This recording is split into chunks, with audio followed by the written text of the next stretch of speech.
Hey everyone, it's Annette Green back again in my weekly Memory Keeper scrapbook planner with Elizabeth Craft Designs. I am documenting my 2023 every week, and this is how we've been looking. Today is March the 12th. So I've been documenting a little something every week, and we are on, here we were last week in week 9, and here we are in week 10. I might sound a little funny today. I'm not feeling totally chipper, and so today's page is going to be really easy but super pretty and fun. Some days are just like that. You just got to get it done quick. So let's get started. First off, there was the question of what am I going to do when it gets to double-digit weeks? And I have been using the large number die through, every week leading up to 10, and now 10 has come. And it really is quite large when you put these two numbers on a page this size. So I have switched my plan. I was going to see if I could get it to work, but I have decided moving forward, I am going to go back to an oldie but a goodie here. Planner Essentials 37, the stitched alphabet. I don't know if it's called the stitched alphabet or stitched letters and numbers. I have two different names here. So stitched letters and numbers, I believe. So I have cut out my 10. Right now I've cut it out of this kind of golden cardstock. This is from one of the books. I'm not sure which one. I think the book number 3, Reminiscence The Book 3, perhaps. I don't know, not for sure. But I have cut it out. I think that's the color I want to use, and I did a little stamping already with a little sneaky peek of a new release coming down the line. And that's the only sneak peek I think I'm going to be able to squeak in this page, because this is going to be a full page of spring flowers. I took a walk around the Falls Park here in Greenville, which is a beautiful place to hang out, and I just started snapping all these beautiful pictures. And these are duplicates. I'm going to talk about that. But these 6 I wanted to work in, and it's just going to be perfect with this frame die. This is another a little bit older one, number 36, the Windows Overlay set. And it's not a page die, it's just a frame. So it's great. And in looking at my photos, I was looking at all the colors and thinking, oh my goodness, what color am I going to make this frame so I don't detract from all these colors here? And my decision was to use black or dark gray. Now, rather than just go and grab a sheet of black cardstock, I went to the book 3 for this one, and there's a little sample of it there, but I was looking for a black piece of paper that had a little texture to it, but still was mostly black. And so that's where I came up with. Of course, this sheet is all hacked up now, but it's got this beautiful flourish design pattern in it and a lot of really dark grays and blacks. So I think that's going to work out perfect. Of course, this time I did look at my photos and I thought, how many am I going to have roughly? And that's where I start with my plan. But as far as sizing them, that's where I say, okay, how am I going to get this many photos on this page? And then I remembered this wonderful die. So this dictated the size of my photos. Easy, right? So I just measured a little bit inside so I get something to glue to, and I came up with 1 3/4 inches wide by 2.5 inches tall for my photos. So they're going to be a little bit bigger than the opening, just so I have something to glue to. So before I go cutting up my photos, I'm going to ink the edge of this. It's white right now, so I want to get that nice and black and get all in here, and I'll be back. And I thought it would be great to use a double-sided adhesive tape on the back of my little frame here to make things really easy. However, the 6mm tape roll was a little bit too wide, and the smaller guy, what is he, 3mm, he was not wide enough. So I am taking just a piece of my double-sided adhesive sheet, and I'm going to cut myself some strips custom size, so a little bit smaller than that 1/4 inch or 6mm, and so maybe like 3/16 for inches, and I'll just cut up a bunch of these strips.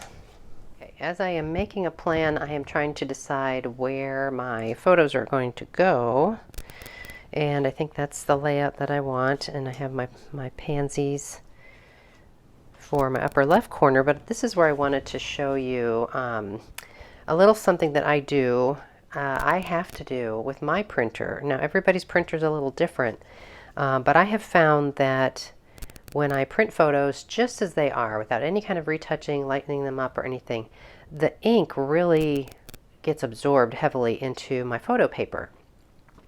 And this is not what it may look like on my phone where I took the picture, but by the time it prints out on paper, it saturates it a little bit too heavy, too dark.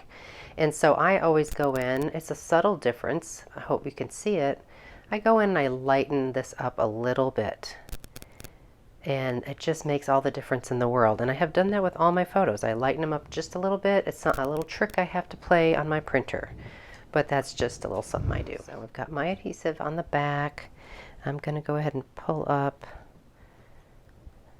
I guess I'll go ahead and pull up all of it, but be careful if you do it this way because you don't want to have something accidentally land on your sticky back that you don't want to. And the fine pointed tweezers would be great for this. My little blue guys here. And you just have to remember that even though I just laid it all out this way, everything is going to be going down, face down. So you have to keep track of the window that you wanted it to show through when you flip this back over. Okay, it is good and sticky. So I'm going to come over here and try to kind of center that so it's not hanging off that outside edge, but it also doesn't come over too far that I can't get this guy in here as well without him hanging off this edge. Okay, so if this is here, this needs to go here. And as you can see, there's still adhesive showing. Oops. Okay, be careful. That one's down. It's crooked. That's okay. Just make sure you don't put them all down crooked. And I may have to trim this left edge because of what I just did. But I don't want to try to peel that up. I just don't think that'll work. Yeah, there's adhesive. Oh, yes, it is so sticky too. And don't try to just pull your finger off of there. I've learned. Use your tweezer to kind of hold that down. Because as you can see here, I did a little tearing up of my frame as I was handling it earlier. Okay, let's take a peek. By the way, before I ever peeled up any of the backing to the double-sided adhesive, I used my bone folder and really, really burnished that down well, so I didn't have any problems with it later. Okay, looks pretty good, but you can see here where I went off the edge, and I'll just trim that up with my scissors. Or you could lay down a ruler and use your craft knife. But I think this is just a quick, easy spot to fix with my scissors. Okay, so that looks great. And then I will have to add, of course, adhesive, a little more adhesive. But we do have some on there that's hanging off from the behind the photos. So I'll just add a little more adhesive here. Okay. And of course, we take our page out of the book to do this part. And kind of line this up well. Make sure it's not upside down. Looks pretty good. And you see I'm going way over to the right here because we have our page holes on the left. And this is a new right-hand page, and I have been reinforcing all my right-hand pages with these colorful or sometimes not so colorful hole reinforcements. So I'm going to do that here and probably go with that same gray black since I have it right here ready to go. Okay, I picked reinforcement pack number 2, and I have picked this one that looks like teeny tiny little doily kind of scallop circles. I had a scrap of this laying around, put some adhesive on the back, and now these are ready to go. And I will ink the edge with black just like I did before real quick and get these on here.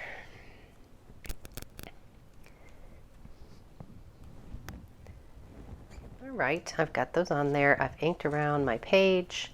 It's looking very nice. I have inked around my golden 10, and I'm looking at the photos trying to decide the best place for it, and I think it's going to be right here. See this rock and this dirt? That's a great place to put it, And I'm not going to put anything behind it. That way we can still see through it and it doesn't take away from the photo too much. And then lastly, we have our Spring Has Sprung little sneak peek stamp. I'm going to fussy cut this, I think, and not entirely positive where it will go, but I think I just want to cut close around it and see how that looks. I feel like if I leave all this space around it, it's just going to block away so much of the photo. Well, that was something. I just finished doing everything and talking to you, and I didn't even have the camera on, so apologize for that. My page is done. It is in my planner. It is a very simple page this time, but quite beautiful, I would say. And it's okay if some of them are simple and don't have journaling. You know, like I said, I'm not feeling great. I just wanted to celebrate my little springtime joy around me here, and I don't need to say anything about that. The pictures speak for themselves. So next week, though, join me for week 11 because I'm going to be sharing a little bit about decluttering and how I de-stash. I do it every spring. I just had a huge de-stash sale on my Etsy shop. Sold a ton of pattern paper. And so I want to share a couple of tips about how to do that next week when we're together. So I'll work on a de-stash page and then we'll talk about some things in the craft room. Okay? So thank you for joining me today. I hope you enjoyed it. Simple, simple page. And I will see you next week in week 11.